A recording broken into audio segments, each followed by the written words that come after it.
ætlum að halda áfram í föstudagsþættinum sem við tökum upp á þessu sinni hérna í Pakkhúsinu. Næst komið að því að tala um hljómsveit sem heitir Röskun og þeir eru að fara að halda tónleika eftir Rúmavík og Græna hattinum og þeir eru nú kannski svolítið að byrja aftur eða hvað? Hafið þið verið í pásu eða hvernig hefur þetta verið? Nei, sko við höfum allir spilað saman áður, samt ekki allir í sömu hljómsveitinni.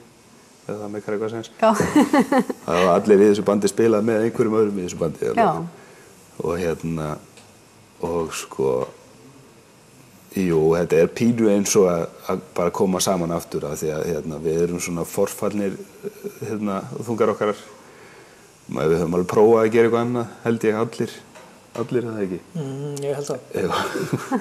Það kemur alltaf bara þungarokk. Það kemur bara þungarokk. Já, þannig að sko, við ákváðum í þetta skipti að vera ekki að taka einhverja fundi hvernig tónlistin ætti að vera og við höfum allir prófað það líka sko, að það einhvern veginn gengur aldrei upp. Það verður bara svona þvingað. Já. Þannig að við ákváðum bara að leyfa þessu að koma og það var náttúrulega bara þungarokk. Okkur finnst það rosa skemmtilegt sko. Af hverju þungarokk? Hvað er það við þungarokki sem að virðist bara, eru svo margir sem einhvern veginn einmitt eru þar, það sé bara... Í þungarokkinu? Já. Ætli það sé ekki bara, ég veit ekki, þungarokk er bara svo, það er svo mikið tilfinning í því held ég. Það er bara, þú veist, það eru til náttúrulega milljón tegundir af þungarokki, þú veist, ég er ekki mjög góður að skilgera, nei, ég hef aldrei spáð mikið í því, við höfum yfirleitt bara, og sérstaklega þetta band, við spilum bara það sem að dettur inn, eða þú veist, við bara það sem við erum að semja og það sem okkur finnst töff, hendum því sem okkur finnst ljótt. En já, ég held það sko, það eru margir sem að kannski flýja í þungarokki líka svolítið svona ungir af árum. Já, ég held, við eigum það allavega sameiginlegt sko, þetta er svona, stundum þetta krakkar sem er ekkert í handboltanum skilur og einhvern veginn komist aldrei inn í það sko. Já. Ég veit allavega með mig sem krakka, ég prófaði eina körfuboltaæfingu og eina fótboltaæfingu og eitthvað svona sko.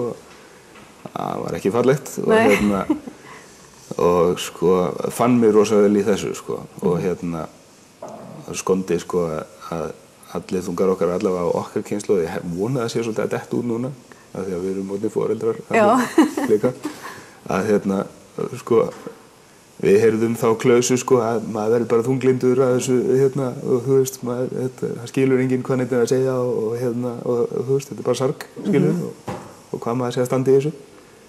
En þetta er það sem við höfðum sko og það sem að mér finnst sko, það er rosa mikil útrás, maður fær rosa mikla útrás sko í þungarokki. Það er aftur á móti ekki rosa mikil útrás að vera í þungarokki allavega er mjög erfitt að koma því á framfæri. Það er miklu höfðara núna heldur en það var. Já, það var svolítið tengt bara, það var bara dóp og svart og þunglindi og undirheimar og djöfladyrkun og guð má þetta hvað það er. Já, en núna kannski, ég held að sé aðalega breytast vegna þess að þessir unglingar sem voru í þungarokkinu á þessum tíma og allir held að væri eitulega fíklar og djöfladyrkendur. Við erum öll orðin fullorðin núna og við erum sko venjulegt fólk sko. Þannig að ég held að viðhorfið breytist svolítið að sjálfu sér, skilur. Það heldur líka allir að Beatlarnir væru djöfullinn sjálfur, sko, og Stones. Það hefur alltaf verið þannig, Elvis Presley. Þetta var bara af henni illa allt saman þegar kom ykkur. En þungarokki líka samt helst, og verið samt verið að koma aftur þungarokkspylgja allavega svona upplifunin, að það verið opaslega mikið rock fyrir kannski 15 árum, 20 árum, og svo aftur einhvern veginn núna. Já, það er alveg hægt að segja það sko. Já.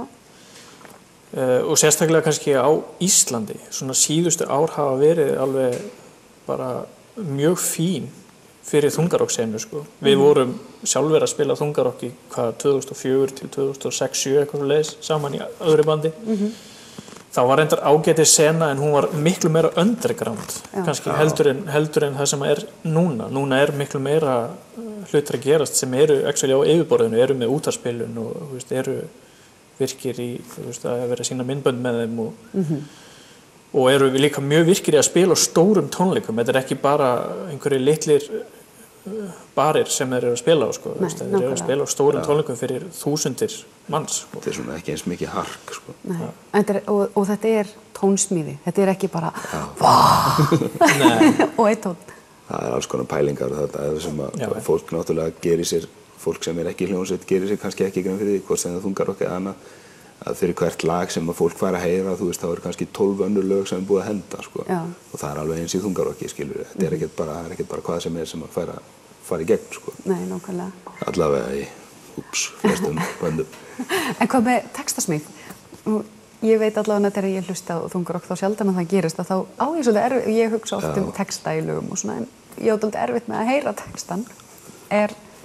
Já, sko, það var svona svipuð pæling með texta eins og með tónlistina hjá okkur núna, að við vildum svona leyfa því að fæðast og svona tala eitthvað sem við höfum eitthvað að vita á og svona, sko, og reyna að gera eitthvað að viti. Það hefur verið þannig, þetta hefur verið svolítið erfitt fyrir Íslendinga held ég stundum, sko, að sko, ef maður vill ekki syngja kreppuna, skilur við, og þá þarf maður að finna sér eitthvað annað sem skiptir máli og við höfum svo lítil tengsl við eitthvað annað, þannig sko, nema þá eitthvað persónulegt. Það var ég að meina bara því að við stöndum ekki í stríði og það getur við tekið sko heims ástandið og tæklað það, en mér finnst bara og við höfum svona lítil tengsl við það og værum að þá syngjum eitthvað sem við viltum vita á. Við höfum allir hins vegar reynslu af bara geðveiki á svona hinum þessum stigum og svona bæði sumir persónulega og aðrir svona bara af svona tengslum sko, svona hafa upplifað ýmislegt. Og það var svona fljótt að koma, við vildum við erum sérst að vinna að plötu og við vildum að það yrði svona samingi, það yrði svona heilstift konsept sko. Og við ákváðum að fjalla þessi plata sem við erum að vinna í núna, hún fjallar einstakling sem að verður geðsjúkdóm, þunglindi og svona geðklofa að bráð og hafa svona ákveðin harmsaga en við ákvæðum að fjalla þetta því að þetta eitthvað sem við höfum persónulega reynslu af og þekkjum. Og þannig að þetta þema í rauninni? Já, platan verður þema.